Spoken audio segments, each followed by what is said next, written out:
Hello, welcome to Toke A Talk. It has been a long time. I'm so excited to be here with you and my beautiful friend Kristian. Welcome, Kristian. What's up? Thanks, Mandee. I'm doing great. Doing great. Happy to be here. Happy to be doing this with you with one of my favorite plants of all time. Awesome. Yeah, we have so much to talk about, to unpack, to unravel, to share, to talk about, but something that Kristian and I have in common, we've been friends for a long time now, and we'll get into that a little bit, which is fun, is that I like to call cannabis Mama Canna as my plant spirit. And she is something that's been very supportive of me for a long time.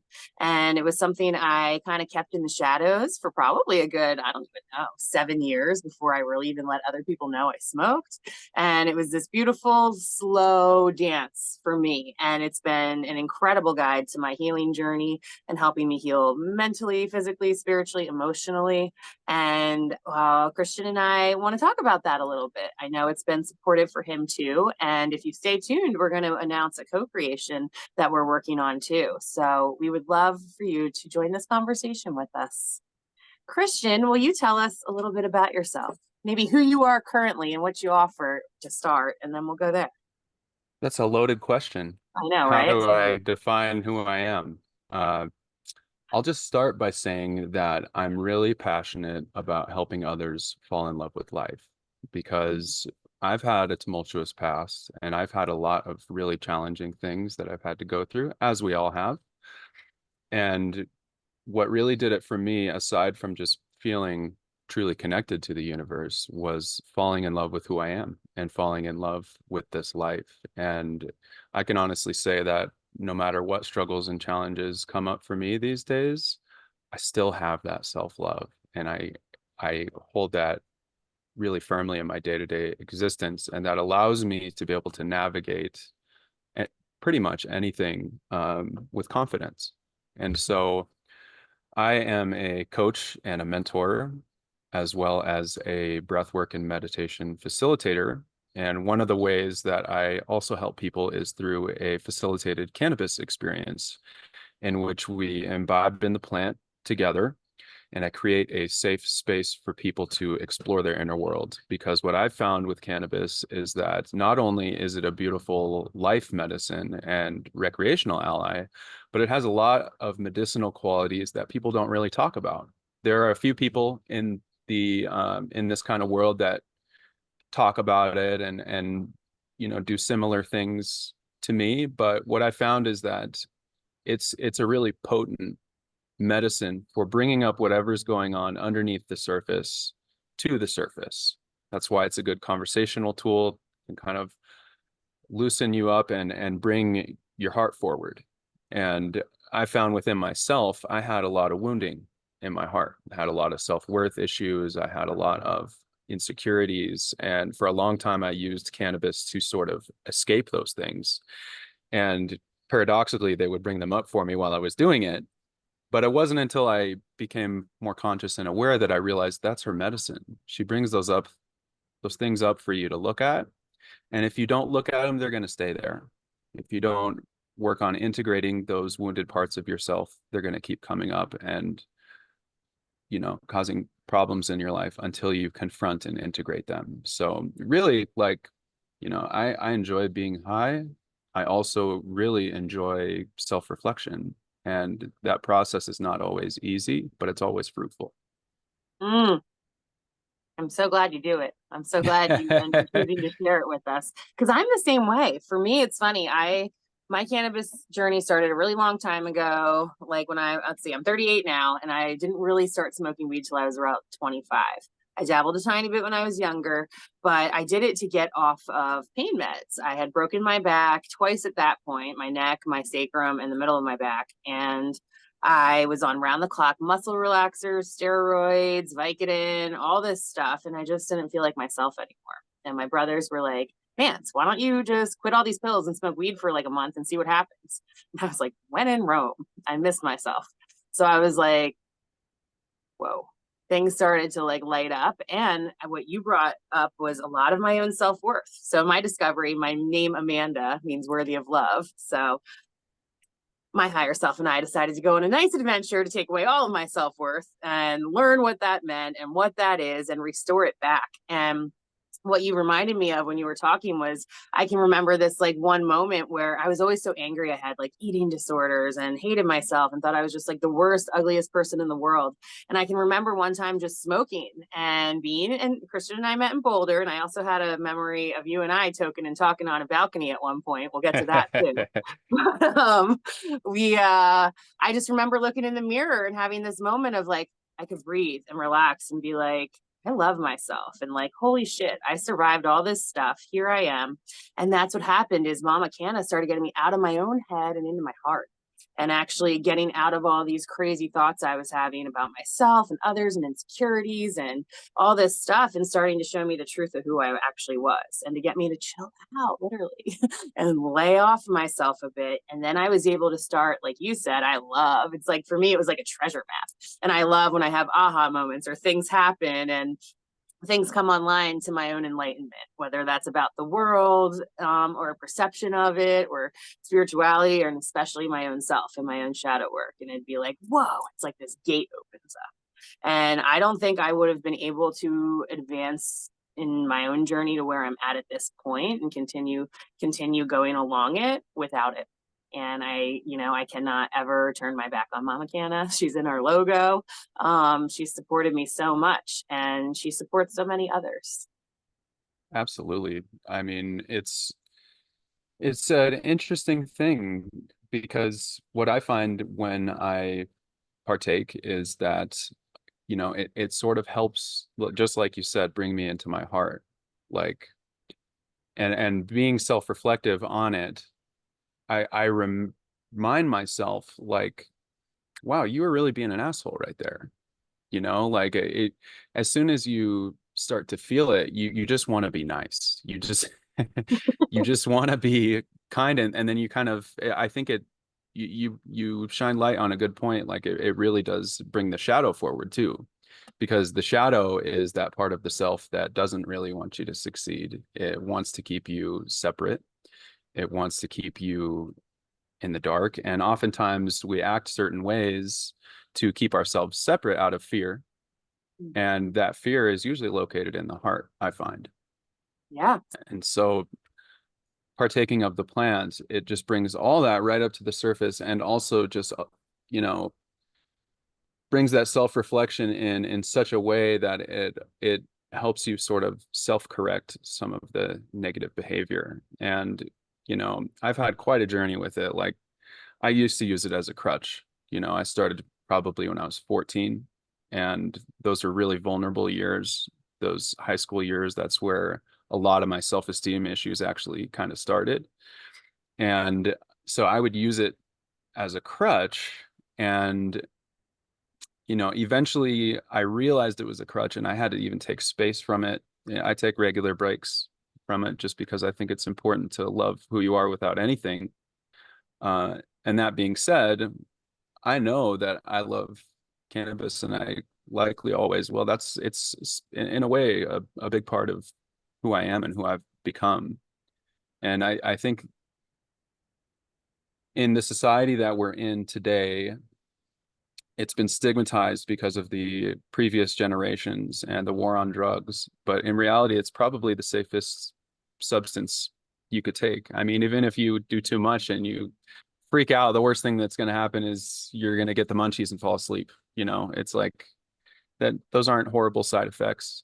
But I think participating it with the plant in a really conscious way is important for people, especially if they're not familiar with the medicine. Like, I'm really a fan of using the minimal effective dose, especially for people who are they have anxiety, or they experience paranoia when they use it, or discomfort. I think a lot of that discomfort is just what's already there. The cannabis wants to help you heal it. I agree with you. Very much so. It's funny, the war on drugs, that's what I got programmed into. I grew up in South Jersey through all the DARE programs, and I came out of that program programmed thinking that weed was way worse than heroin. I was Like I was so scared. And not only that, I was also as a teen battling with eating disorders. So I was like, it's the worst drug and it's going to make me even fatter. Like I need to stay away from that, like so hard. I even created, I've shared this before on previous episodes, but I created a program called Refuse to Use in my hometown in Vermont, that is still being used, where if you sign up you sign up, basically what you do, it's a partnership with the local mountain, and if you pledge to be substance free for the school year and go to 5 like healthy events, then you get a free season's pass to the mountain. So that was pretty Cool. cool, and I loved it. It was awesome, and I was always around things, but I was the DD. I grew up in a super alcoholic family, and I was like, I don't want to drink, be around any of this, nothing. But I was me too, so I was super mature and like wanted to be around older people, and so I'd hang out with lots of people who I worked with who were older. Everybody was smoking weed and drinking, and I would just DD and hang out because I wanted the enlightenment, the conversations, the majority, And then I'm like, all right, there's something weird happening here. And then I smoked a little bit in high school, and we got in trouble. So then I cooled off on it for a long time, and then yeah, and then it came back to me later. And you brought up a good point of like revealing the shadow. So I have many friends and family members, and I'm not saying like you need to dive back in or anything like this, but a lot of times people will say, I hit like anxiety came. Like one day I like woke up, I couldn't smoke anymore, and all this like huge anxiety came, or a huge panic attack, and then they never pick it up again. And I Hmm. think that that is a mama canna intervention when that happens a lot of the time. Not always. There's anything's possible, and people to have certainly have certain medical reactions and things. But I've just noticed in reflection and listening to my clients, friends, family members, it's always at a time where there's an opportunity to do a big shadow work. And sometimes I think Mama Canna will intervene too. Absolutely. And just, to put this out there too, I think it doesn't work for everybody too. Yeah. Like just because somebody has a negative experience with it doesn't mean that there's anything wrong with them or their wounds. I think Yeah. just some people it straight up doesn't work for. I just know for me and my system it does work really well. And that's something to be mindful of too, because it's becoming more and more available, like alcohol. It's so readily and easily available. And I mean, really that's the ultimate gateway drug is alcohol, you know. Yeah, Yeah. definitely. And I love that you brought that, because every body is different and we all have different medicines. And that's part of what Kristian and I are going to be hopefully co-creating and bringing to all you here, is what we're going to call a Toke A Talk medicine circle, because there are so many medicinal components to it. And for me, medicine is anything that soothes, heals, lights up your soul, brings you into more peace, clarity, things like that. Sometimes it stings a little. Like I have my show Salt Water for the Soul. Sometimes you gotta flush the wound out and it can sting a little. But for me, Mama Canna can be medicinal in many, many ways. And oftentimes, very much for me physically, no doubt about it. And that's what I went in going like, all right, I'm gonna use this as a physical medicine. And then I came out with a heart, mind, and spiritual medicine too. It brought me peace and connection. Well, I love that I was able to do that for you and help get you off of those pharmaceuticals. I mean, I think there's a time and a place for everything, and Western medicine has a tendency to create extracts and like isolate particular alkaloids in a plant. Like, opioids come from poppies, which not only do they have like an opiate, morphine, and codeine in there, they have other alkaloids in there as well. And I think the concentration of that it's missing out on a lot of the other beneficial parts of the plants, not just opium poppies, but one of the things I find interesting in the cannabis industry is the concentrates and extracts. And my dad's an emergency room physician, and he never supported my cannabis use, never understood it. Now we've gotten to a point where I think he accepts me for who I am, but what I wanted to share was, being in the emergency room and working in Pullman, which is a college town, Washington State University. He's over the years started to see a lot of people with this weird like stomach issue where they can't eat, they get nauseous, they really just don't feel good, and the only thing that helps them is cannabis. But conversely, it's because they're overusing it. They're using concentrates and high dose edibles, and it causes this weird reaction in some people. And I just wanted to bring that up because we live in such a weird society where, everything is sort of like, okay, you've got a problem, take this. You've got a problem, take this. We don't really focus on the core root of the issue, at least not in conventional medicine. But getting to the root of the problem is really what helps heal the wound, And I think just bringing it back to why cannabis is so helpful is because it brings you right to that root. So thank you for sharing your journey about the opiates. I mean, that definitely hits home for me too. I was an opiate addict, and among other things. But it's all about finding yourself and healing your wounds. Yeah, I didn't even know I was an addict. I was thinking I was being a good girl too. And like, they were like, I'm just taking the medicine they're telling me to take to get better. I had an unlimited prescription of Vicodin because this was like the first time I got it was probably in 2004.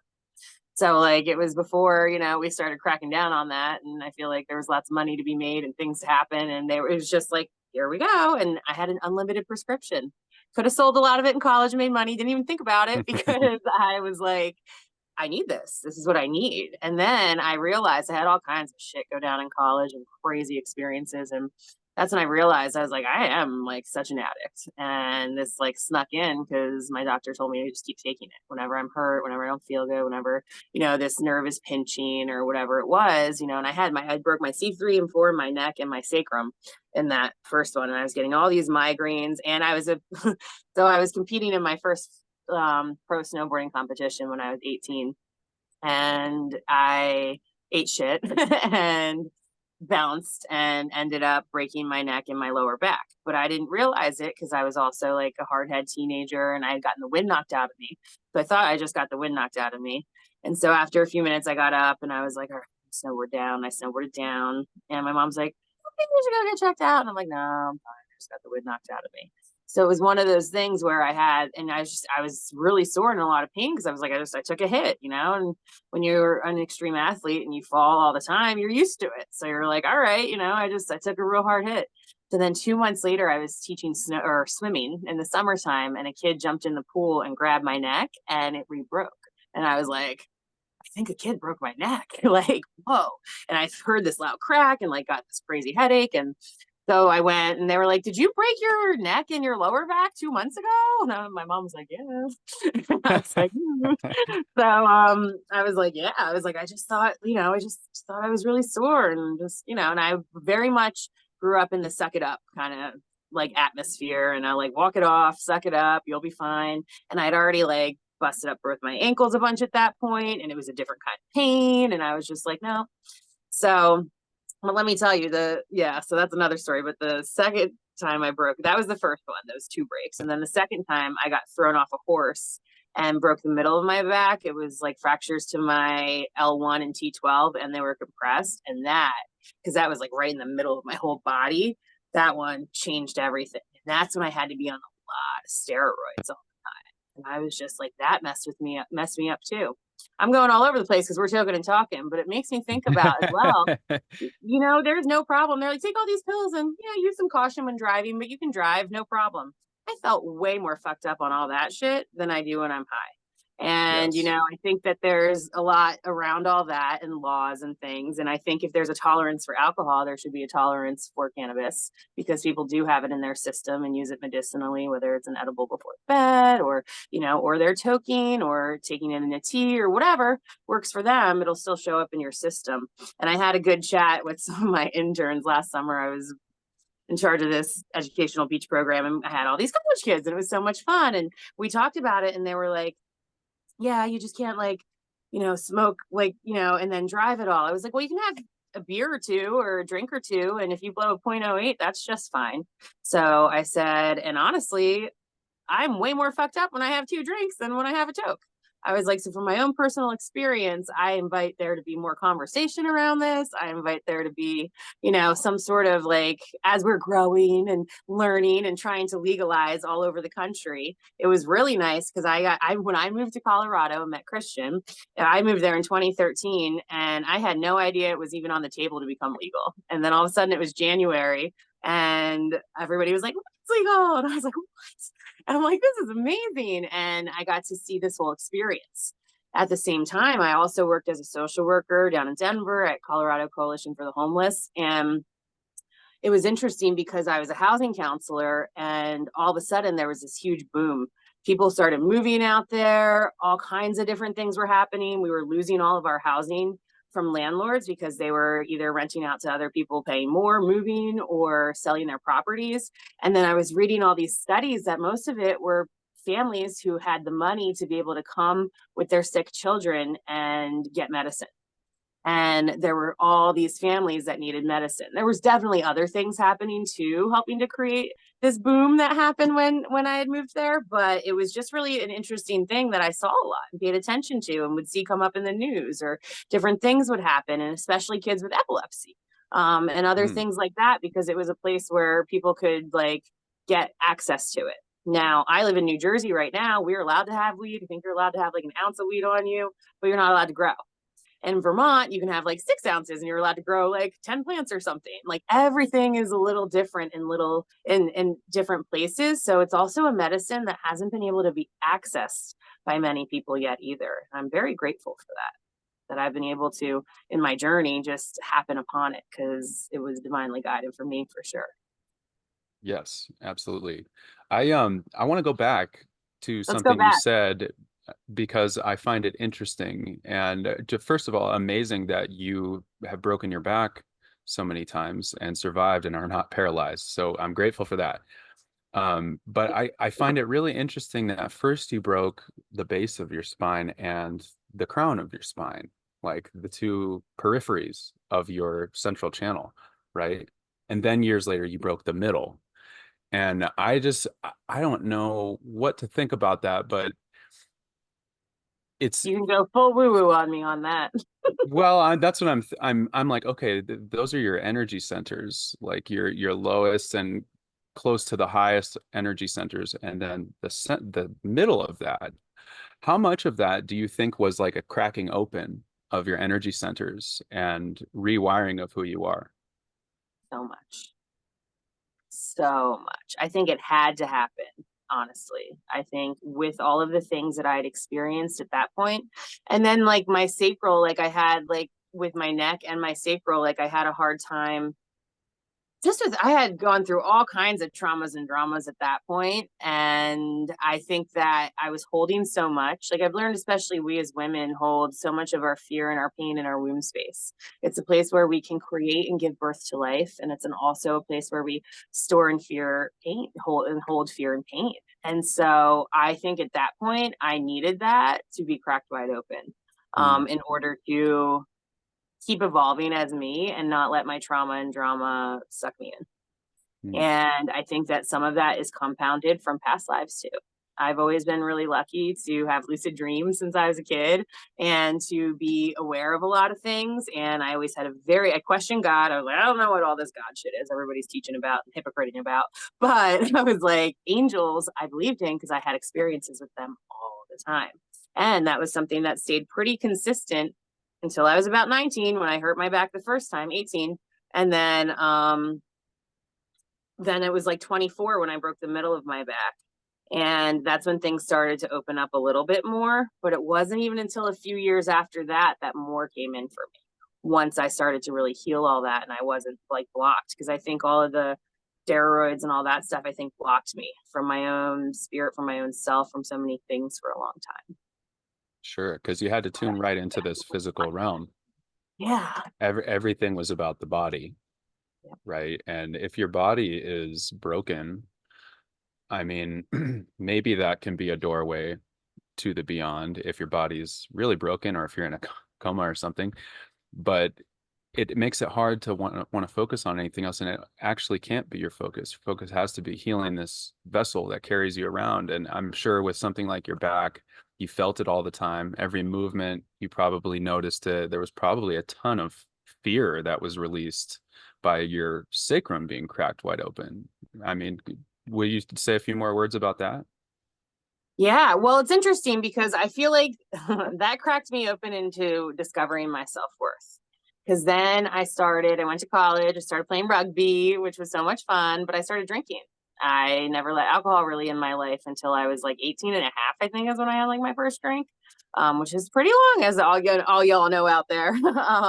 So I definitely waited a long time. But then once I started playing rugby, I started drinking a lot. And I think a lot of my sacrum stuff was sexuality related too. I feel like I was always a bit of a lover and had like, I always like wanted to, I don't know. I always like wanted, like, was definitely like a kind of a sexual person. And then when I went to college, I feel like that cracked open more. And I was like, I just wanted to hook up with people and have fun and enjoy myself. And I think that now it's different. Now I've grown and evolved and I'm in a different phase and stage in my life. And sexuality is super, super sacred to me. But at that time, I was like, let's go. Like I wanted to be, because I was really insecure about my weight and I had started gaining weight more at that time too after that injury. So then I was like, it was kind of like, well, I have to prove that guys can still like me even if I'm at this weight, because I like had Mm. no control over it with all the steroids and all the stuff. And like, oh, and I got a vaccine injury. I went on birth control for the first time and did the Depo-Provera shot. And I gained 60 pounds in 6 weeks before I graduated high school. Like it was crazy. And that I've just, yeah. So I think, and it's like, and that was all around the same time. I got that shot. I broke my lower back. Like I lost my virginity. I was in a relationship with like somebody who was older than me and not treating me right. And I wasn't trusting my intuition. I was talking myself out of it. So I do think that whole sacrum thing screamed about a lot. And I think that that opened more of my divine feminine journey. And it's interesting because the consciousness that came with it, and it could have been from my neck or there or whatever too. I remember that summer realizing when I was lying, I was like, why am I lying? Whether it was just like embellishing something or not being honest with my mom or I don't know, just certain things. I was like, why am I like, why? And all of a sudden, just this wave came over me where I was like, I just can't, I don't have time to not say anything but truth. And then I think with that, I got quieter. I had a lot of throat chakra stuff happen too. That comes in 2017 when I also broke my back for the third time at L4 at Murphy's, where we worked together. I slipped on some stuff while holding a box of wine. I slipped on some flour and I fell and I like fucked up my L4, but I also blew out my ankle. So that was part of the thing too, that I want to say. At the same time, I started drinking, right, in 2019. And I also started developing in like 2 years after that, 3 years after that, severe gout. But I had no idea it was gout because I kept getting misdiagnosed. They would test me for it, but I wouldn't come back with like my uric acid levels where it needed to be, or they would try to take synovial fluid out of joints, which is the most painful thing ever. Gout is one of the most painful things I have ever experienced. It is way worse than breaking your back. It is worse than anything. So I think what happened too is I disassociated from some of my major injuries because I was focused on like my big toe or my foot or something that like, it's like you can't even put a sheet over it without screaming. Like it is so painful. And I didn't know I had it. And then I remember trying to lose a bunch of weight in like 2016 and I went on the paleo diet, and that's mostly like a lot of meat and a lot of just like pretty low carb, pretty meat, whatever. And I started to lose weight, which, oh, no. I did kind of okay with the paleo, but then I did the keto diet. And the guy who I was dating at the time did the keto diet. And I was like, well, let me try it. And I got the worst gout attacks I'd ever gotten in my whole life. It was a lot of like meat and cheese and stuff. And it made me so, so sick. And I was in so, so much pain. And it's just like, it's hard. Anybody who's had it can explain. It's just the worst pain you'll ever feel. I have not had a baby in this lifetime yet, but I have witnessed women in some of the groups I'm in on Facebook saying that it feels worse than having a baby. So I know it felt worse than breaking my back and blowing out my ankles and all that stuff. So yeah, in 2017, I had to have reconstruction on my ankle, and I had to, and then yeah, I had that L4 injury. And then at the same time, I had all of a sudden I had these like polyps pop up in my nose, and I had to get that checked out. And then I also got diagnosed with HPV strain 16, which I had never had before. And I hadn't changed partners, but I was afraid, and this is my second kind of vaccine thing. I was afraid of aging out of the Gardasil shot. So I got the Gardasil vaccine to make sure I protected myself from the HPV strain 16. And then months later, I got diagnosed with it. And I hadn't changed my partner. Nothing happened. Like I had been not like my fun little college Mandee for a long time. I was like, everything was real. Like the only thing that changed is me getting this vaccine. And my gout got worse, and I got crazy like chronic fatigue from it, and fibromyalgia is what they diagnosed me with. Wow.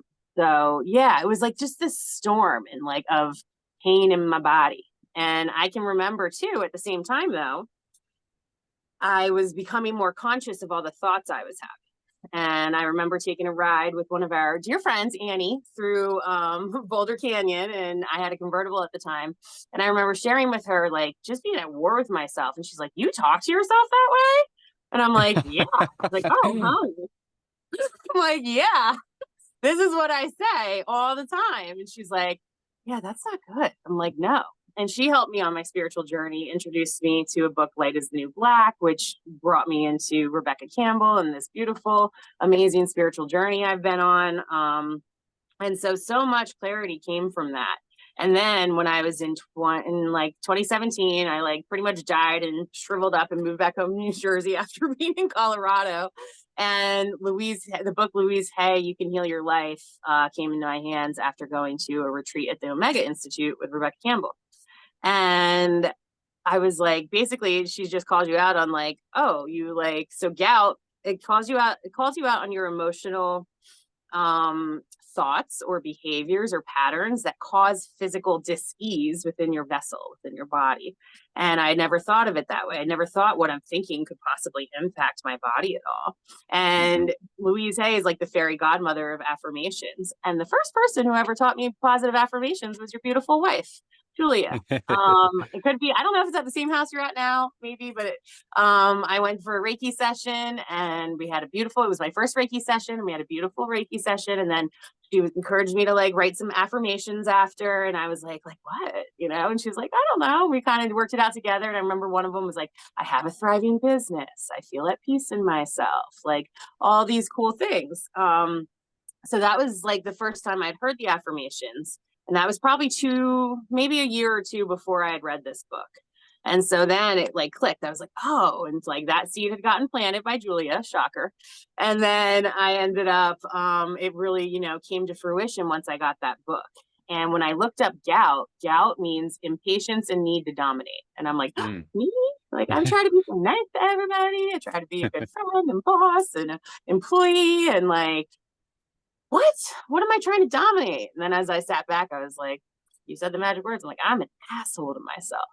I call myself a fat, ugly bitch all day. I tell myself I'm not good enough. I tell myself really like, yeah, I was okay, but you really could have done a lot better. And like every single day, I just woke up thinking about the day before and what a fucking failure I was. And then I would beat myself up about it and say all these really horrible things. So then I was like, all right, well, this is big work. So for 2017, all I did for the rest of that year and into 2018 I was like, I just need one affirmation. I am peace. And I said, I am peace, I am peace, I am peace, over and over and over again. And what happened was my self-talk got nicer. The inflammation in my body got quieter and more peaceful. Gout attacks started to really go away or be much further in between. I also paired it with the medical medium. I did an 8-month medical medium cleanse, and that changed everything. That's mostly just like fruits and veggies, mostly raw fruits and veggies and juices. Celery juice got me off high blood pressure medicine, got me off of, I think, a bunch of other like, I was still taking like Tylenol and naproxen together all the time still to like kill pain and stuff. It got me like, that was like gone. So there's all these different plants and plant medicines that have contributed, but also some of it is your consciousness, which I don't think I would have been able I don't know, hard telling not knowing, but I would not have been able to receive it the way I did at the time I did if I didn't have Mama Canada as a tool to help me navigate all that. Beautiful. Thank That's you all a for little bit more. yeah, yeah. I asked. Thank you for sharing all that. I mean, you've had quite a like it seems like a lot of your journey has to do with this body and and a lot of the challenges that you've been presented are like really physically hard to deal with. And I mean, you've had many different expressions of that. And so I just find that so fascinating because we all have different paths. We'll have different challenges. Like my challenges were completely different than yours. And yet here we are connecting and talking to each other. There's a resonance there because when you go through hard things, it teaches you a lot about who you are. And if you know who you are through overcoming these challenges, then you see life in a different way. You have a lot more appreciation just for being here, and you have a lot more compassion for every other person. You really have no idea what anybody's gone through unless they tell you about it. And even so, that's just one version that they're telling you in that moment. The next time they tell that story, it'll be completely different too, you know? So I just find it so fascinating, and one of the reasons I do what I do is because I'm fascinated by that, by people's stories and their challenges. And I like to hear what brought you here? What brought you to this moment of understanding who you are and your place in the world? A lot of people are just wandering around aimless and living reactionary, like their whole life is one big reaction. Mm. And so in order to get into a more responsive way of life, it takes a lot of work and a lot of self-reflection. And it also takes a lot of vigilance because as soon as you start doing that, more and more things are going to come up for you to confront and look at. And as you grow, your challenges grow with you, your lessons change and they grow with you as well. And so I can see how much people need help with that. I know I did. I mean, I didn't do it all myself. I had so much loving support and so much encouragement and so many angels in human skin appearing at just the right time, giving me the right piece of information or the right nudge or saying the right thing to me that I was like, holy shit, I didn't even know I had that kind of an impact. And so now I'm sort of on the lookout for those angels. But that's a bit of a digression. I think the main point I was trying to make was it's incredible what you've been through and that you can come out on this side of it still in service, still in a place of like, hey, I'm happy to be here. That shit was hard and I might have some more hard shit, but I'm so happy to be here because it's helped me love who I am. Like I can see the self-love in you now. Yeah. Yeah. When I first met you, that was non-existent. Kristian and I met working together at a restaurant in Boulder, Colorado, where we have wonderful friends and things. And at that time, I was a shell of myself. I Mm-hmm. was in, yeah, not in good. I mean, I was still me. I was still, it's interesting because that's where I started to realize my energy. I remember walking in one time and there were some customers and they were like, oh, we're so glad you're here. It just feels so much better. And I was having this like horrible day and felt like shit and like pulled myself out of bed to get to work. And I'm like, what? And then I was like, well, you know what I do? I walk in, I'm an American girl and I work hard and I walk in and put all my shit behind me and put my smile on and perform and do what I got to do. But also there is a part of me that will never leave me. That is that light worker that I can have from the long, like even I remember being in preschool, like meeting a new kid who came and being like, hi, welcome. This is where this is. This is what we do. Like, I always just remember always loving and loving hard. So that love came with me for sure, for others easily. And then for myself was the big challenge. And that's where I started to realize my energy. I was like, oh, I was like, interesting. And that happened many times. Oh, I'm so glad you're here. Oh, I need a hug. Oh, blah, blah. And I'm like, huh. I'm like, well, I'm bringing something, even though I feel like a piece of shit. So like, I started to like realize my energy more with those experiences. And that's the cool thing. And that's why I love that you and I are still connected and that we haven't even seen each other or talked in a long time. And then our journeys brought us to similar places and spaces and doing kind of, you know, similar work out there in certain ways. And I just think it's cool because that's also part of that divine thing that I just trust so much. And I'm like, oh my God, if I zoom out, like we are on these amazing, perfect paths, and I'm going, and that's where I have trust now. I'm like, I'm going to run into and meet whoever I need to meet whenever I meet. The highest good is always happening for me. Even if it's a really fucking shitty day or a difficult conversation or something I don't want to deal with, it's happening for me and an opportunity for me to jump in. Oh, that reminded me too. Okay. As I took that breath, surprising that Canna helped with. So part of that, all that breakdown in Colorado, I'm like, I know I'm forgetting something. I had a severe vocal cord dysfunction. And it was 2016, and we were moving from, I was with my ex-boyfriend at the time, and we were moving from an apartment that I really, really liked in Parker, Colorado, to a house that he bought and wanted to move into. And I just I was so happy to finally be in the place we were at. And there was this hot tub where I could go and like get in whenever my body needed to. And like, I just felt like I could handle it and I felt comfortable being there. And like, I've moved so much. You've helped me move, I think, or I remember we moved to couch something, I don't know, but I've moved a lot in my Yes. life. Yes. And I was like, I just didn't fucking want to, but I was trying to be the good girlfriend and be supportive and going along with everything. And I was not speaking my truth. So I didn't know that part of the component at the time, but I remember making my tea one night before bed, and all of a sudden my throat it closed, and I thought I was having an allergic reaction to something. And we went over to this urgent care, and they EpiPen me. They were like, "Yeah, your throat's closed." Boom, EpiPens, and I'm like, starts this like crazy journey.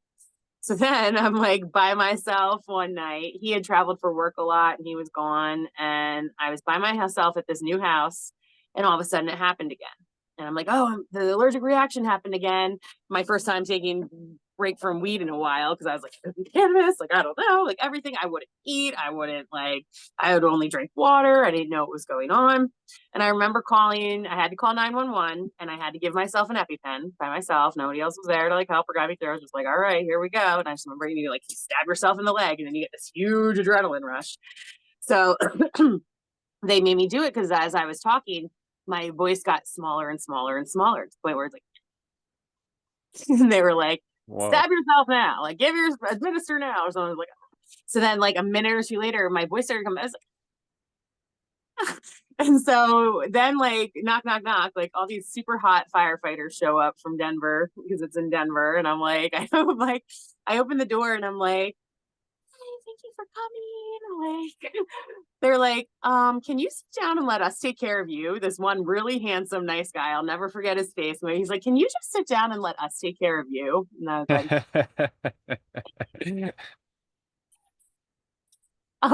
and they were nice. I was cooking dinner. They put my stove out. He's like, I'm even going to put the lid on it. And, I had my puppy Penny at the time, and they put Penny in her crate, and, which I never really used for her, but it was the safest place for her at the time. I had a cat. They put him in my bedroom, and just like, it was really good. And then it was easy. We got in the ambulance, and the guy's like, it was just shooting the shit. He's like, well, there's nothing we can really do. You already gave yourself the EpiPen, so I'm just giving you a ride to the hospital. We're just like, that was it. It was like, oh, the scary part was over. And then, so then I had to go through 3 months of allergy testing and trying to figure out what I was allergic to, and everything came back negative. My allergist happened to be out of town, and I got a substitute, divine timing, of this nurse practitioner who worked with Denver Health and had been studying vocal cord dysfunction for a while. And she goes, she's looking at my notes, she's looking at me, and like, she's like, I know this sounds weird, but I don't think you're allergic to anything, and I think you might have a vocal cord dysfunction. And I'm like, tell me more.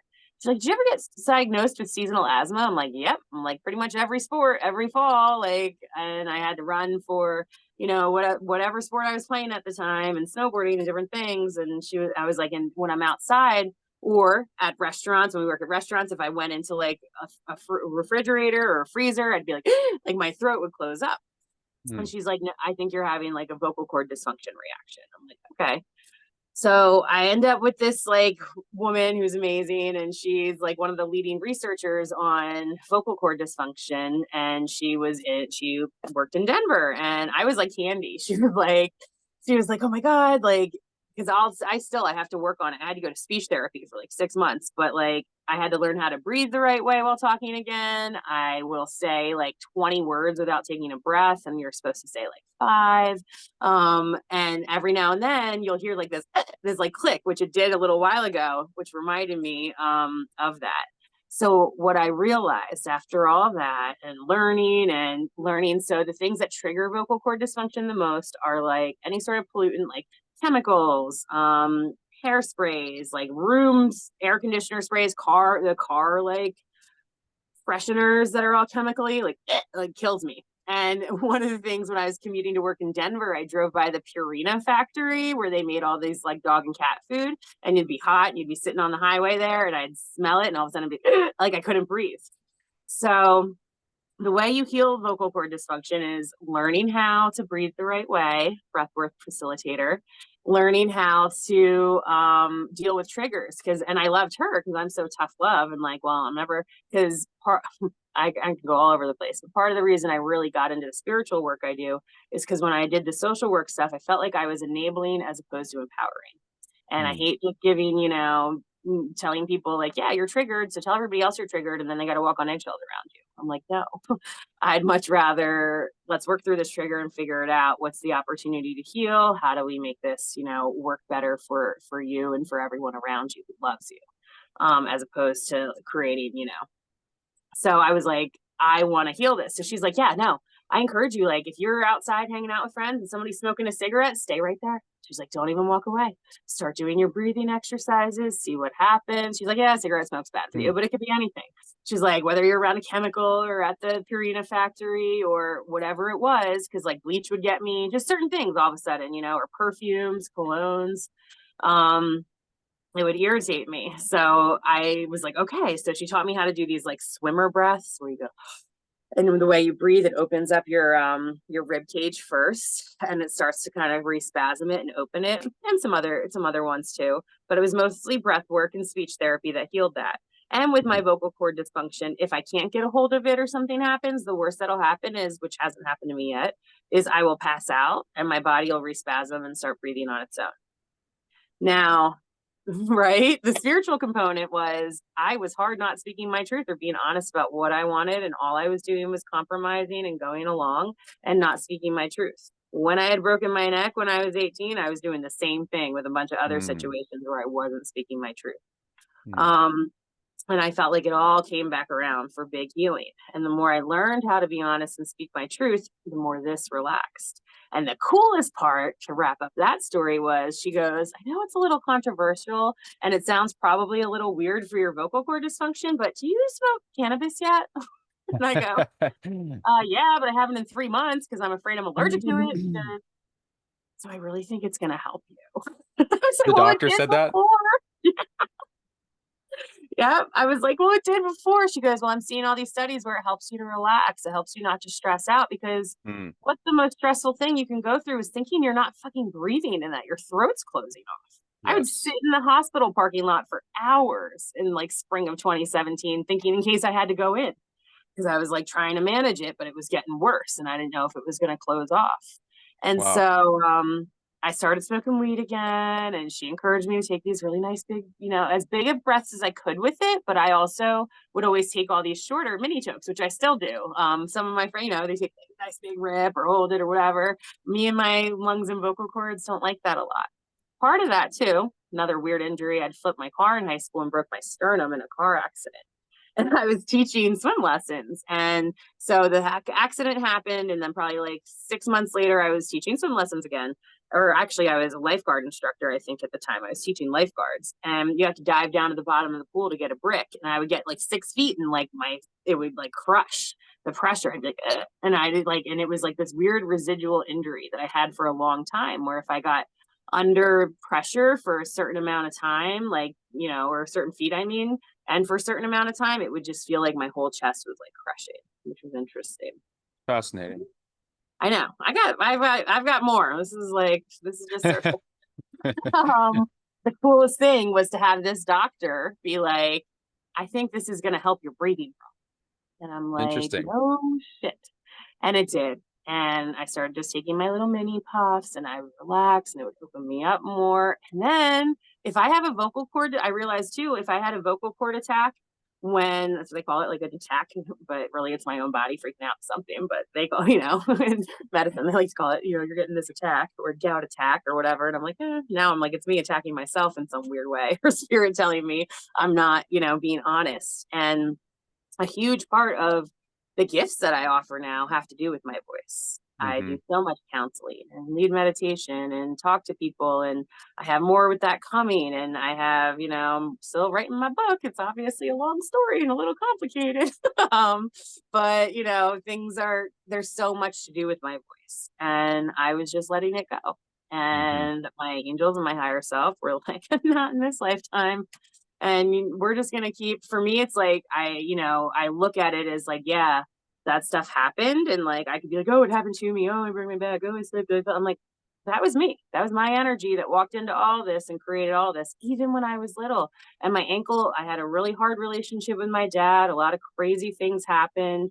I just didn't feel worthy about myself at all. And I had all these ankle injuries starting in like 7th grade. And I had gotten like attacked. But I got away. I was like, riding my bike in 6th grade, and I like met up with these 2 boys in my class. And then we met up with a bunch of like one of their older brothers and their friends who were like in high school. And we ended up like on this path, and they circled me and tried to attack me. And they like knocked me down and grabbed me, and they got my shirt like half off. And all this energy came over me, and I got up and ran and got on my bike, and they chased me through the woods, through all this stuff, and through like this house. And I remember my friend Roy's mom, their house was like to the back of our house or the side of it. And she had just opened the garage, and I just rode my bike right in there and went straight through the back. And she's like, what the? And she saw all the kids. And then I went over to my house. I was like in 5th grade, I think. And I went through the back and into my house. And I remember going up into my room, and my room was like on a cul-de-sac there, and they were out front circling. And my mom's like, what happened? And I couldn't tell her. And I didn't tell her until probably 12 years later. Wow. That's like the first time I really remember my throat chakra closing and being like I couldn't tell. Like, and it, and then I was also like, well, nothing actually really happened. I got away.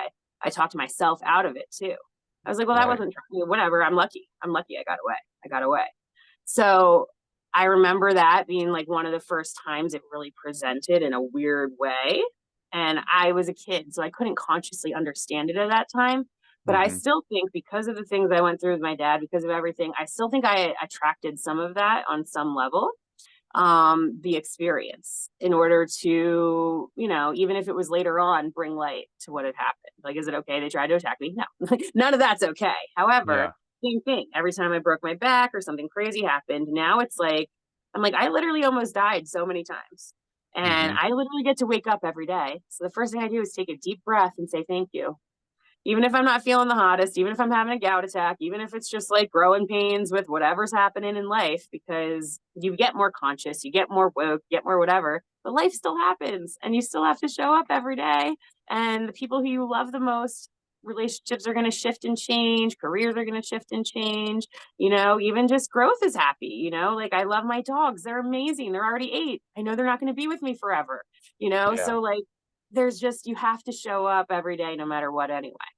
And so for me, when I look back on all that, I'm like, why don't I look at, okay, this is a gift, and it helped me to love my body more and disassociate from my body having to be perfect and having to, look a certain way or be a certain way. And I would beat myself up about that or starve myself or whatever it was. To now, wow, I get this crazy weird flesh suit here on Earth School, and we all have these weird flesh suits, and now I get to use my body as a beaker to tell me when to check myself. Okay, cool.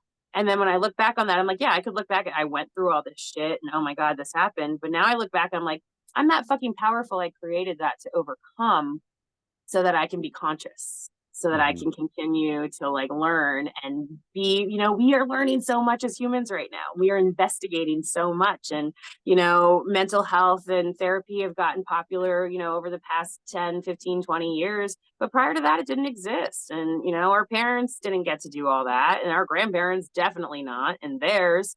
So there's just all this consciousness that that I think we get to be a part of and witness and research. And I think I would be doing myself a disservice if I didn't take all these hard lessons and be like, oh yeah, there was purpose behind that. That happened for a reason. And that was for me to tell myself. And how did I create that in my own Mhm. thing? Because the energies I was putting out there. And that's what Louise Hay does. She helps you to get all this, what doesn't matter what anybody else did, it brings you back into your own co-creation. And then it makes me like, it helped me feel empowered and set, better boundaries with myself and others, and realize when I was putting way too much out that I didn't need to, Yeah. whether it was talking shit to myself or helping others. Yeah.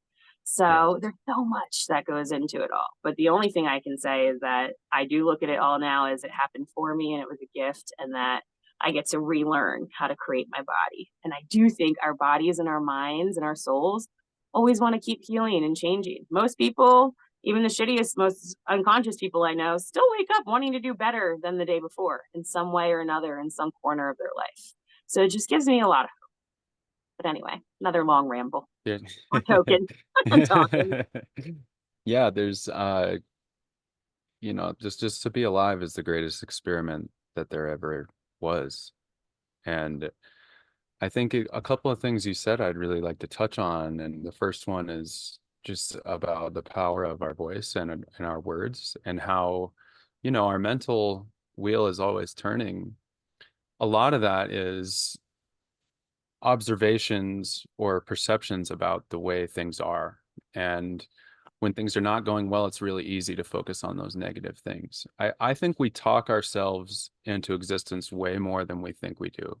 Like, Mm, I've been focusing a lot on my inner talk, and even speaking, like using that powerful voice and speaking, putting it out into the field around me, so that the resonance around me is set up in a way that is in alignment with what I want, right? Like, I wonder how much of and it sounds like you have an awareness of this too, but I wonder how much of the body stuff was a result of your own creation, your own self-talk.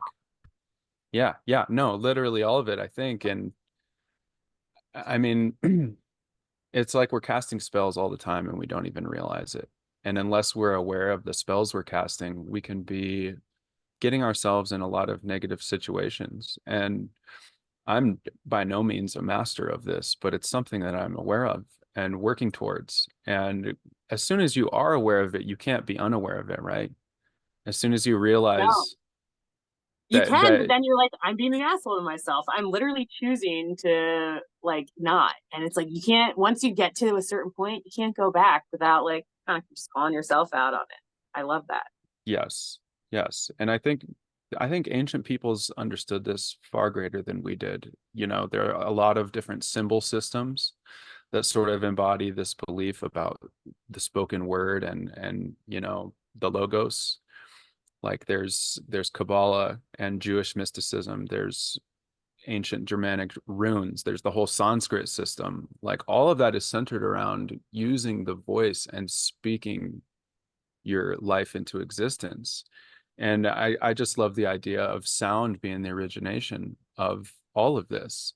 And if you think about it, we're basically in sound. It's like we're in this one big infinite energy, and it's like this liquid that has different ripples going through it. And the liquid is the frequencies. They're all waves, right? Like, if you pluck the strings on a guitar and watch it, the string goes like this. It's a wave. It's creating a vibration. So all of this life is a vibration. Literally everything is a vibration. That's why you and I are talking right now, because we have a similar vibrational resonance. Like, when you're talking to somebody that you don't like or don't particularly vibe with, it's a feeling that you feel. You're like, oh, this isn't harmonious. Like, I can still love that person, but this isn't my person. These aren't my people. It starts with a feeling, right, in the body. And I just find it so interesting that your lessons are all coming through in really big ways in the body. Like, the more aware we can be of what's going on inside of this body and with our mind, because I think they're inseparable. It's mind body. It's like the mind is the inner body and the body's the outer mind. That's really how I think about it. I think that was a Osho who said that. But the more you can get in tune with this body, it's communicating with you all the time. And if something hurts, you think in your mind, ow, that hurts. My knee hurts or something, right? But that's actually the body just communicating information to you for you to either do something about it or be aware of it, or like it holds everything. It holds everything. And the more that we are aware of how we're thinking and what types of thoughts, what types of words, what types of like vibration we're putting out or putting in to ourselves, the body's going to help us decipher what that message means if we tune into it. That's why I'm so passionate about the breath. And that was the other thing I wanted to touch on. I first of all find it so fascinating that you can heal your vocal cords by breathing. Like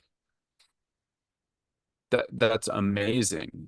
When you were talking about it and going to describe the treatment, I was like, oh, they're probably going to have her like do some vocal exercises. Like, my first thought was do some type of singing or toning. Yep. But you started with the breath, which I I find wasn't allowed to sing or tone. Sorry to pause for 1 sec, because I no. was. She said no. She's like, we need to start with breathing for 6 months. And I went to that retreat with Rebecca Campbell, and there was this amazing Guru Satnam was there, and he was like, I want to come for you and sing for your women and help and do this chanting thing. And like little me was like, all I want to do is sing and be with them. And I had to sit in the back and receive it. I was like, Cool. I'll be doing myself a disservice if I try to jump in and chant. And even though I know that would be healing for me at this time, I also know it's more healing for me to just let myself receive that. So yeah, I wanted to give you some backing on that. It's almost like you had a vocal trauma, and that energy of that trauma was recorded in your voice. And think about when something traumatic happens, like physically or whatever, or like you go through like a big thing. Usually after the trauma, you got to just let go and rest, right? And that makes sense to me. She was saying, actually, no, your voice was traumatized. It needs to rest. It needs to recover before you can start to build it up and use it again. So it makes perfect sense to me. And with all that fear, I was pumping and all that cortisol all the time, not knowing what was happening. And then I was literally epipenning myself on top of that. Here's some extra adrenaline shot, I'm just on speed right now, man. But I didn't know. I was like, okay. And so, yeah, that's what I needed the most. And I didn't start singing until about a year after. And the other thing too, and when I was a kid, all I wanted to do was be a singer. All I want to do is sing. All I want to do is be a singer. I used to write songs all the time. And that all stopped when I broke my neck and my lower back when I was 18. Was like when I stopped writing. Probably maybe a little bit before that, like probably 6 months, a year before that. So there's a huge correlation there. Huge. I mean, how can you be creative when your vessel is not working properly? Yeah. You have to be able to use And the instrument. on the collective part, so many of us here on earth are dealing with that. And so much of our systems are feeding that energy. And I feel like if I can share and offer a different perspective of like, yeah, I went through all that shit too. That sucked. However, there was something there for me. I'm still working on healing. Like I said, the first song was a Luke Combs song, came out, Beautiful Crazy. And I was just listening on the radio, and it was the first time that I was invited to sing again. This energy came over, and I was like, I just started singing with it. And it was just this nice, long, slow, low song that worked for me and felt good. And I just remember I sang it like every day for like 3 months, just like softly chilling, just like, all right. And it just started to open things up. And I'm still working on it. I'm still healing all kinds of shit. I had other stuff I had to do and work on too. And then I had some breast issues and things over the past couple years that has to do with over mothering energy, over protecting, things like that, which so many of us who have breast issues or cancer or infections or cysts or different things can probably think about, where are we over mothering or protecting and what's happening up in there, and reel ourselves back in. So I think that there's so many beautiful opportunities. I'm not saying that, I do think that chemicals and other things contribute, in our food and different things to our bodies being, in dis-ease. I do think that not only do we need to change our inner thoughts and our environmental thoughts, but the physical environment around us, whether that's the energy of someone who you're not vibing with at this time or able to come, and it's okay to not vibe. It's okay to clash, but it's about being able to come to peace. If we're not being able to come to peace more, then we're not in alignment. And if we're not speaking our truth, this happens especially in work. Like if you're working for a crazy narcissistic boss and they're just treating everybody like shit and you're walking out feeling deflated every day, but you can't say anything about it, like maybe peacefully bow out. Choose that for yourself. Figure something else out. It's not worth it. Not worth it at all. Yeah, I agree. I always come back to this question of like, what do I want my days to look like? What do I want my life and my interactions to look like? And I've kind of got, an ever evolving idea of what that is like, but I know what I would prefer to be around me and not.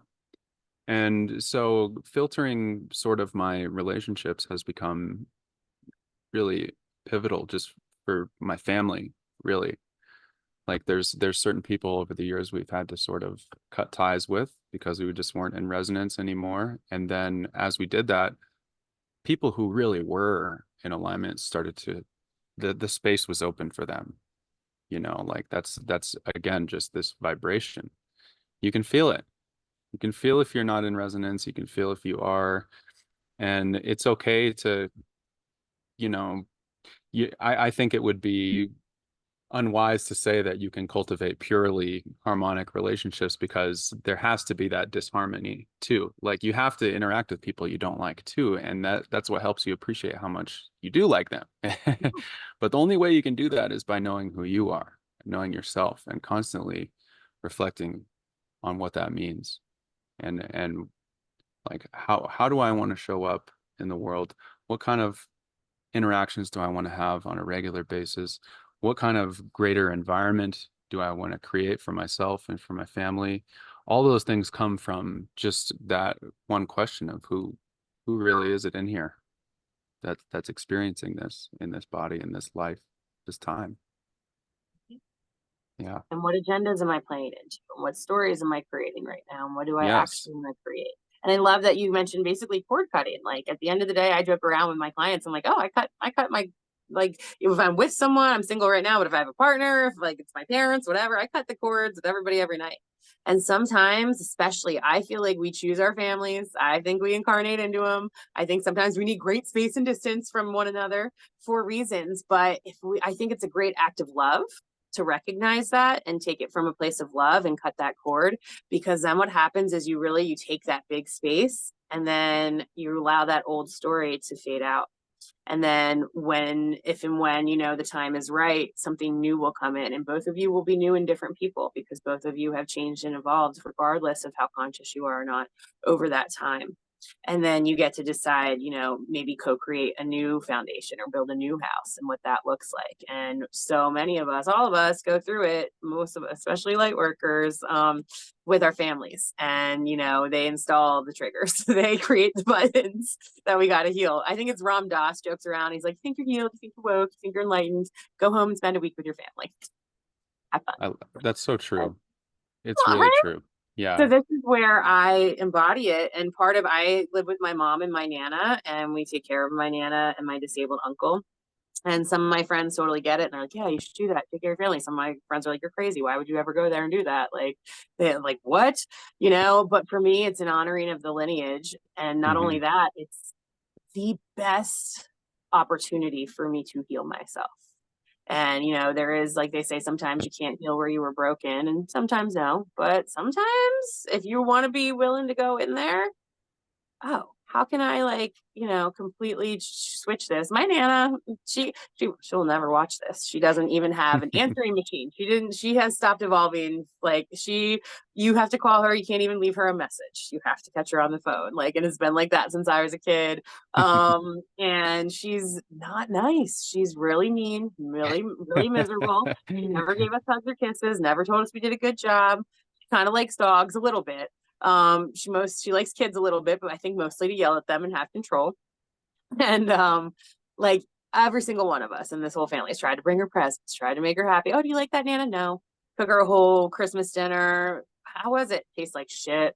All right, okay. Like this woman primed me to, and she babysat me as a little kid, you know, like it's primed me. And now, I just look at her as like a, you know, a stunted 14-year-old kid. And she used to say to us all the time, like, why would I be nice? Being nice never got me anywhere. And that always Mm-hmm. stuck with me. And I was like, I don't know why, but I'm gonna be nice because it feels better. And I like Yeah. would hold that line. And so there was a lot of things she put in there. A lot of my self-worth and eating disorder stuff came from that. However, this now, and she's the other thing is this woman, she's kicking around on all her spite and stuff. She had stage 4 ovarian cancer in 2018. And we were all like, oh, this is gonna be it. Nana's like, oh shit, all right. Stage 4 ovarian cancer. She was 83, 84, something like that. And she didn't want chemo or radiation. So she's like, I'll just have the surgery. So she got the hysterectomy, and she's their walking miracle, just turned 90. So, Wow. right? But I guarantee you, she's not sitting down there thinking, like, oh, this is the end of me. It's going to kill me. She's like, no, I don't want radiation. Whatever. I'll be fine. Just take it out. And that was the end of her thought process. And what happened? It's out. So Right. I use anything I can as a witness, as a teacher. And I'm like, and now, and like literally, she watches like women getting raped on westerns all day, and Indians getting thrown off cliffs, and I'm like, hello, women, hello, Indians, and you know, I can take that personally and be like, offensive. I just walk by, I'm like, that's sad. I'm like, oh, this is literally the energy she wants all day. And then she had a very violent life, and her and my grandfather were very abusive to one another. Mm. And I think like because she hasn't allowed herself to evolve, instead of that triggering her because of all the abuse she went through, it brings her comfort. Yeah. So, you know, it's just, you just got to hold the space and witness the things. And I know I chose this lineage for a reason. And I know that because I'm so conscious, I know there's gold there for me. And I truly, truly have learned to now not take things personally. And especially, and she calls me a witch like every other day. It's a Like, compliment in our house. I'm like, great. How, like, when first I would have been like, and now I'm like, you feel me, you knew. You told me you knew. And I just do dishes and take out the trash and, you know, keep the shit moving. And she does like flowers. I buy flowers. I believe in flower power. So I buy flowers each week, and that she actually really likes. So that's been a huge win. And that's it. I don't need to have any other fucking attachment to it. I don't need to be like, didn't let me. I'm like, no, Yeah. Nana, really traumatized woman, went through a lot of shit, got stuck in her trauma. I chose to come here now and this time to evolve and be here.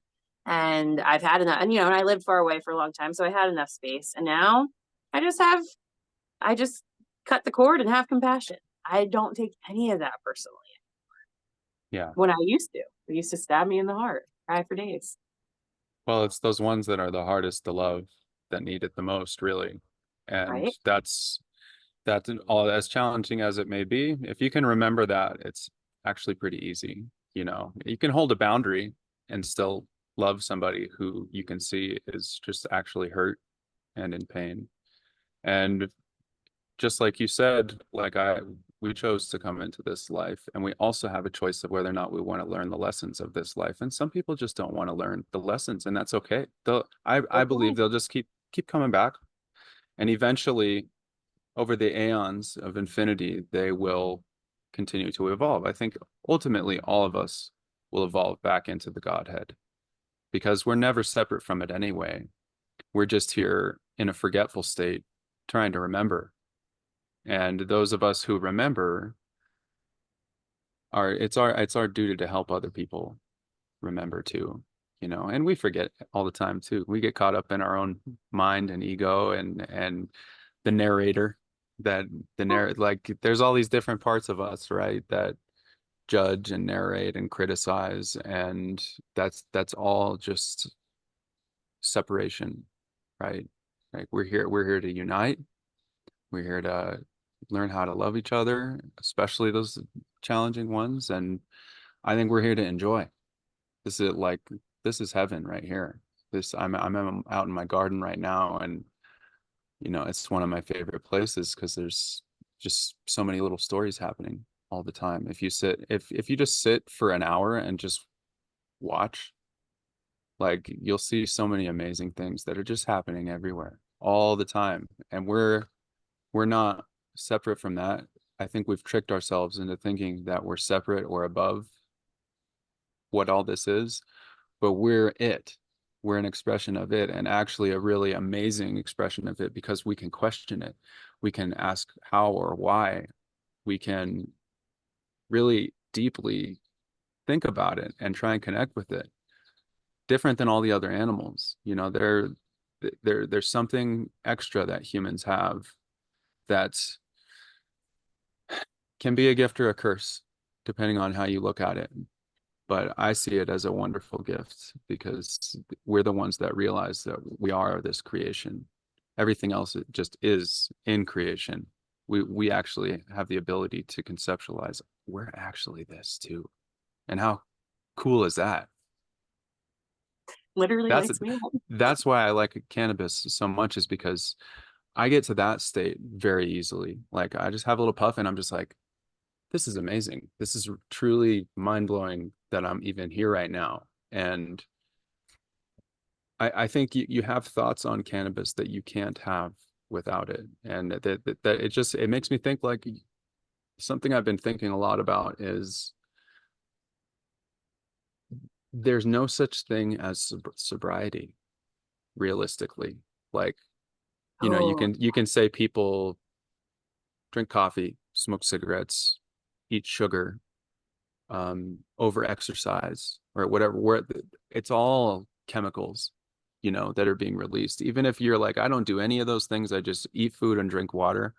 Well, you're still getting chemicals from the air in the forest if you walk in the forest, or if you sit in the sun, from that light energy. There's no such thing as a clean slate. And you know, I just I think it's choose your vice, you know, choose what it is you consider to be a vice, and be okay with that. You know, don't let it ruin your life. If it's ruining your life, it's a problem. But I feel like everyone has to have something to make us well-rounded, to make us balanced, you know, it and to make us interesting. It's like there really is no such thing as being sober. Like coffee is straight up a drug, and I love it, but it's, you know, for a long time humanity didn't have that. I guess it was tea. Tea is a different kind of drug. You know, if you sip a really high vibe cup of tea, that can take you some places in your mind, and you feel it, you know. But yeah, it's amazing to be here.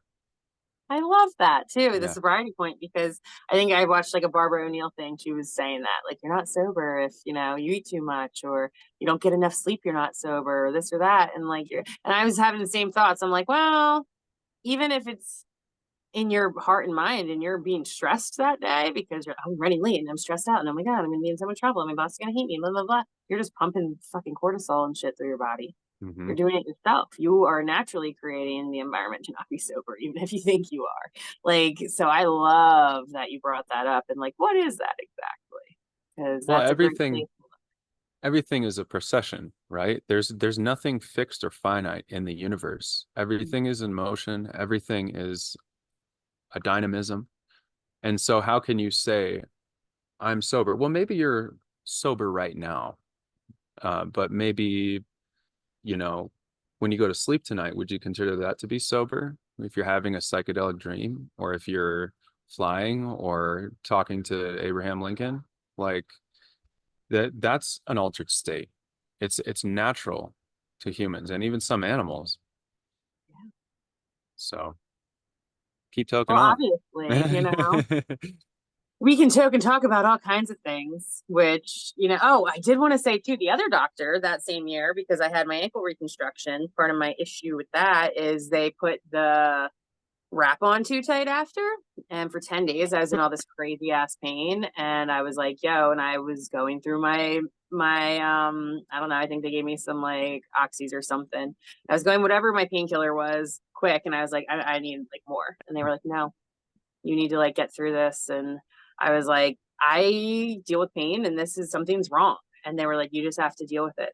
And I ended up going to the hospital and they didn't want to open it up because they didn't want it to get infected. And they just gave me Dilaudid and I like slept for like 3 days or not 3 days. I slept for like maybe 12 hours and then the pain was back.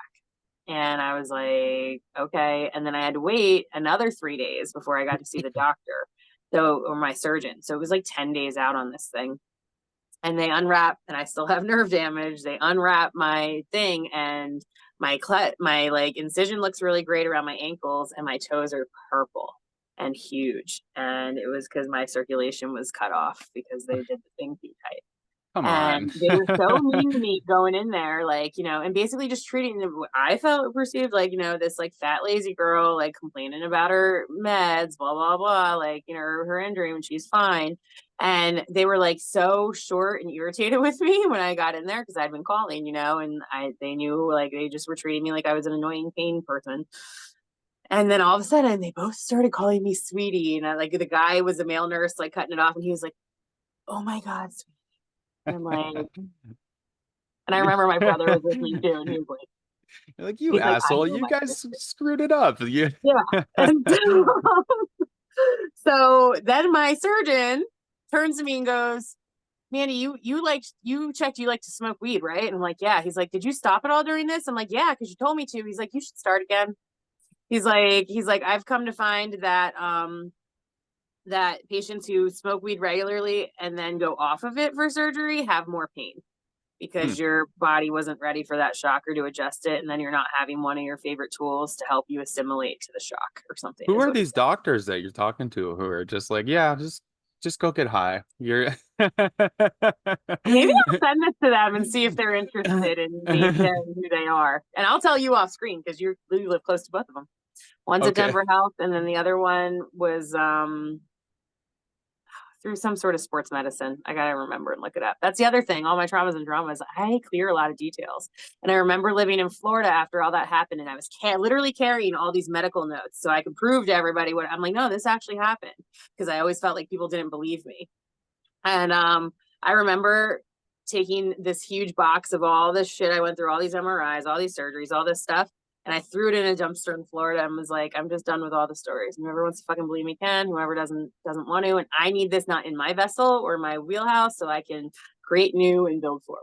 Like, and I also got into like Dr. Joe Dispenza at the time. And I was like, I'm gonna Dispenza my shit and meditate and heal all this and rebuild my body from within. And little by little, I feel like I'm getting happier and stronger, and my vessel, I feel like, is growing younger and healthier, and my consciousness continues to expand. Am I anywhere near perfect? No. Will I ever be? No. Are any of us? No. One of my favorite things from Louise Hay, an affirmation, is my body is the vehicle to my dreams. And that resonated with me. And then a lot of times with myself and with some of my in shadow work, my class I teach, where we're doing all this shadow work all the time, I always like encourage them. One of my clients, she came up with the idea of like, well, what did I do good today that didn't have to do with my body?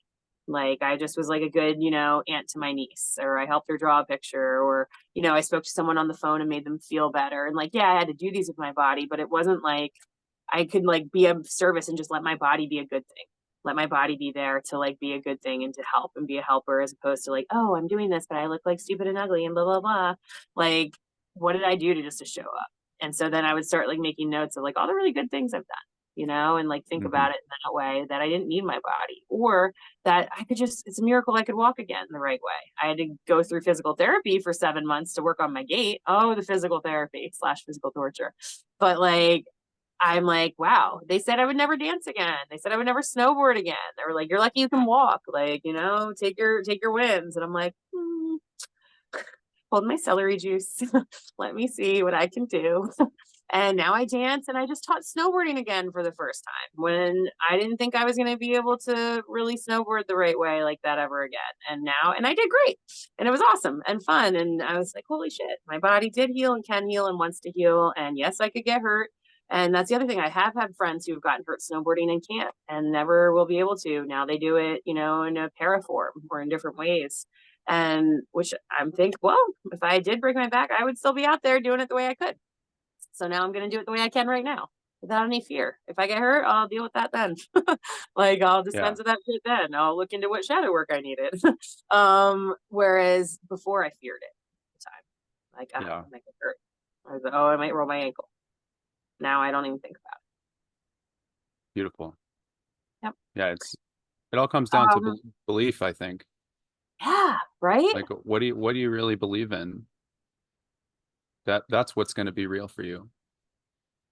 If you believe you can't do something, well, you're much less likely to do it than if you believe it's fully possible. That's why I believe literally anything is possible. We live in an infinite universe.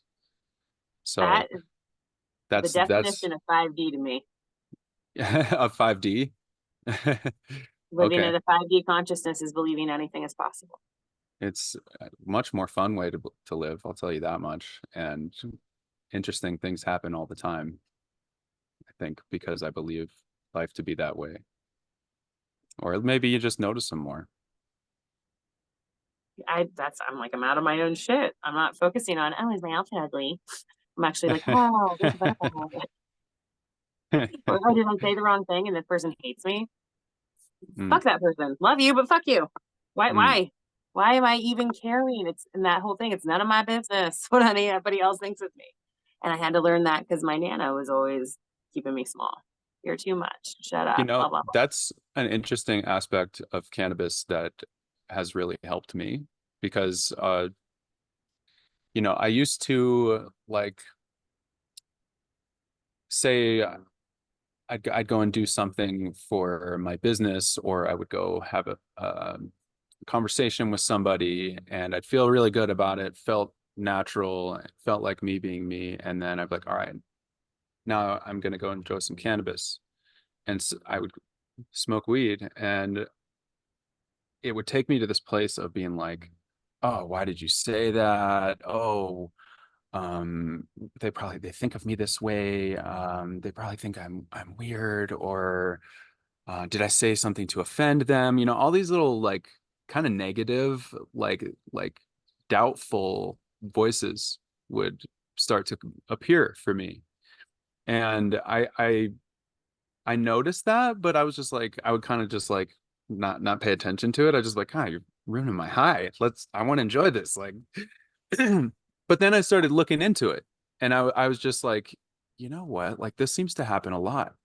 Like, what is that? I got really curious about what that is, and it was my shadow, and I had this sort of visualization of like my higher self, this like ultimate vision of who I'm becoming or who I desire to become.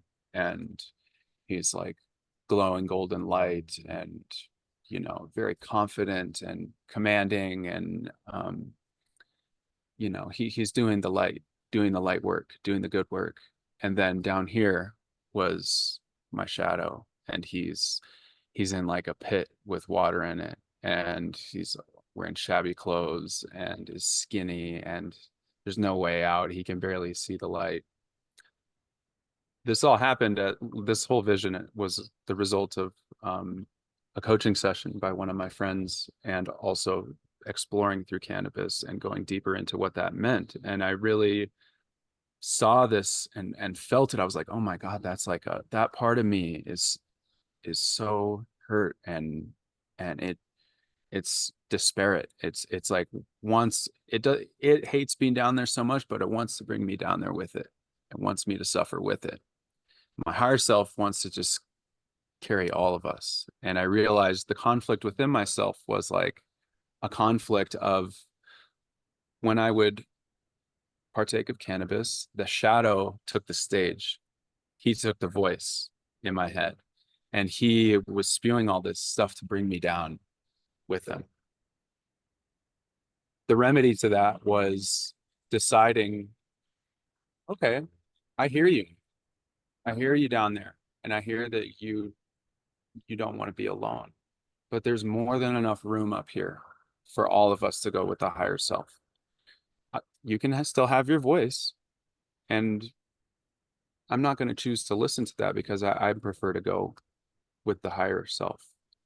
And ever since then, sometimes the cannabis will bring that up, but hardly at all. I'm more and more just comfortable with like my decisions, my choices, my ability to be authentic, and just accepting that. Like, I still hear him, but I'm like, that's actually not the truth. That's just the shadow wanting to come up, wanting to be taken with.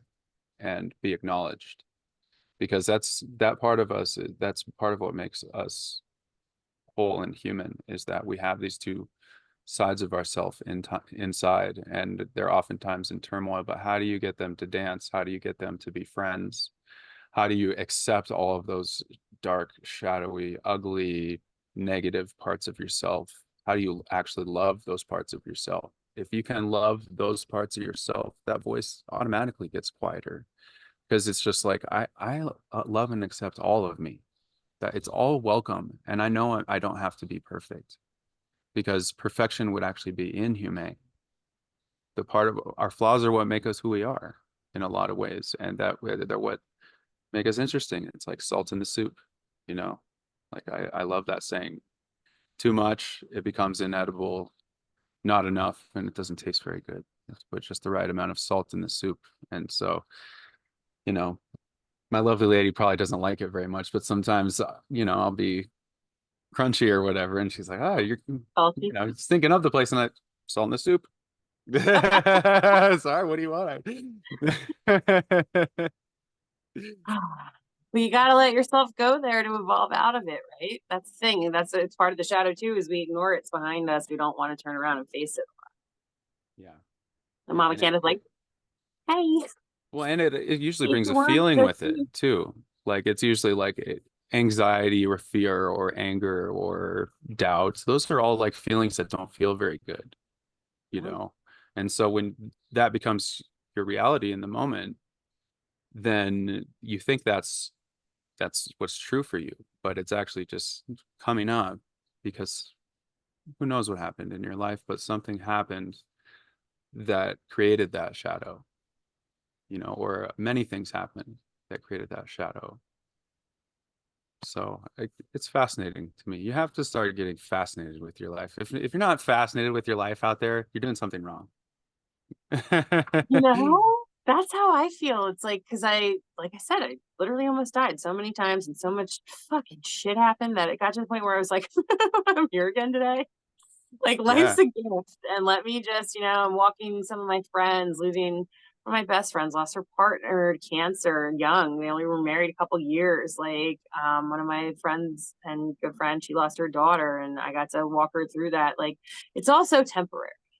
And like, I really do feel like this is our one little lifetime and our whole book of lifetimes, which is also kind of like parallel at the same time and all part of this huge energy of this beautiful God that we all are.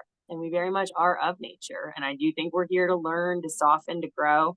And at the end of the day, like you were talking about, get the hell out of your head and just into the physical, because you don't get to, I don't feel like when we're up in the heavenly realms and other realms, from what I've been seeing so far, is that like we don't get to taste, feel, touch, smell, be, see, feel a shower on our face, like drink water and what that feels like going through our body, have a nail, have hair, like anything. So like just check yourself and bring yourself back into this incredible space when you are too connected to other people and things and thoughts and situations and jobs and roles and all that. Anything you can do, there really is, which we've learned from all the great teachers anciently throughout the years, of breathing and bringing yourself back in and stopping to smell the roses is like a real thing. So allowing that, and like miracles every day, I just like, I talk about it often, but like I cut a lemon and there's like 25 seeds. I'm like, this could be 25 lemon trees. And if I plant one of these, like, and like, that's a miracle. Like planting a seed, I'm sorry, we put a seed in the ground, put some dirt over it with a little bit of water, and then we have abundance. Like, come on, people. We should not be starving, number one, but that's it. So I think we're all here to like help heal and help connect ourselves first, and then the collective, so we can bring the whole earth back up into more peace. And we are destroying it collectively because we're destroying ourselves collectively, and we're all up in our own shit. So the Mm-hmm. more we can keep evolving this and growing this and paving ways for those who come after us, and now we get to be conscious walking ancestors, where I feel like many of our ancestors that came before us anciently in many cultures were conscious of that. And Absolutely. things have shifted and changed, and now I think many of us are trying to get back to that.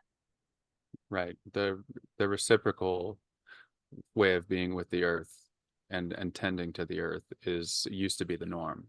And like we've developed into this weird dominant species over the nature. And you're right. we're eating up the world because we're missing that connection. I don't think a lot of people even realize that that's what it is, but just realize the realization that you are a part of all this, it alleviates a lot of suffering. It alleviates a lot of just wondering why I'm here, or why this is even happening. You realize that you're a part of a whole, and there's something comforting in that, I think. And that's, I think more and more people are waking up to that truth, that we are connected. And the more that people do that, the more it's going to just continue to spread, and will swing back to the other side of spiritual connection. I don't think anything will ever perfectly be perfect. It's always cycles, right? We go through cycles. It feels like we're in a really weird cycle as humanity, with just all the strange things going on. But That's I where I think get to where it's I'm like, oh, I see why I incarnated in 1985. Like, oh, yeah, yeah. we're gonna I witness mean, some shit this round. Like, it's oh my part. God, we didn't even get air conditioning, toilets, things like that. That's like 100 years ago. Like, this is like, we have a device at our fingertips where we can learn anything we want. You had to ride your horse to the shitty library. Like, even just 200 years ago. Like, it's incredible what we can do now. Yes, I'm it like, I is. have no excuse to ever be bored. Like, if I am, I need to slap myself across face and get myself back in. Like, I'm a little tough love with myself. But as you can tell from these conversations, I let myself go deep. I let myself feel me. It's hard for me to get angry because for me, I know anger just covers hurt. So right away, I'm like, all right, what hurt and why? Mm. And what medicine do I need? What does my inner child need to hear most right now? What can I give myself? Is it okay to feel this way? Yeah, it's all right to feel this way. But then I don't like to hold myself there too long and turn it into, as Dr. Joe Dispenza calls, a mood and let that, because that's just it. The mood is just constantly going on it. And I do feel like trauma happens when you're left alone with thoughts that weren't held, or feelings, or, things were invalidated and stuff. And a lot of times we can start to heal our own trauma with validating ourselves or sharing it with, a trusted friend or therapist or someone, and have that be held and seen. And then all of a sudden it can be cleared. So Hmm. I just think there's a lot of opportunities and a lot of ways, like, and I had to learn literally with the trigger of not being able to breathe, how to surrender. So it's a beautiful dance. And I think a beautiful segue into inviting our listeners into our upcoming co-creation of Toke A Talk Medicine Circle. As you can see, Mama Canna brings up all kinds of different healings in all kinds of ways. And sometimes just having space and support and some guidance can really be what you need to feel held. And Kristian and I are going to be co-creating and offering a beautiful space for you all to come and joke and talk with us and join. And we hope to be able to foster a healing environment for you, offer support where needed, and witness your journeys. Kristian, what would you like to add to that? Yeah, this is something that's been sort of nudging me for a while now, and I've done a few things with cannabis that were really well received. And so my intention is to just open up that space for others to explore cannabis in a conscious way. And it can be fun and relaxed. And I think it also has the potential to allow for some real deep insight and healing for people. And I feel like that is a service that I want to be able to provide for people, because it's such a safe medicine. There's this big psychedelic renaissance right now, and although I think it's really wonderful, the healing potential that some of these more potent and um, exotic psychedelics are doing for people, because I've experienced a lot of that myself. Um, I think it's really wonderful. And also, I think a lot of people can benefit from something a little more low impact, like cannabis. And I think it can be a beautiful segue into just another way of thinking about who we are. and what even a plant medicine is, you know? Like I believe everything has intelligence, and plants have a specific intelligence. And when you interact with them under the impression that this is a teacher, what can I learn? That changes the way that you experience it quite a lot. And that process, it's nice to have a little support, especially from people who are interacting with the medicine regularly. So that's my intention. My invitation is to come bring your favorite strain and smoking apparatus, willing and ready to open up and just be curious to see what happens. I'm so honored. Thank you so much for taking this time to share with me and whoever tunes in, and doing your work out here in the world, man. It's just an honor to witness you. And I'm so excited for our Toke A Talk co-creation. Thank you. Likewise, I've enjoyed talking with you and can't wait to see what happens. How can people follow you, get a hold of you, like you, book a service with you? Sure, they can check out my website, which is Modern Tao Coaching. That's MODERNTAO coaching dot at moderndaocoaching.com.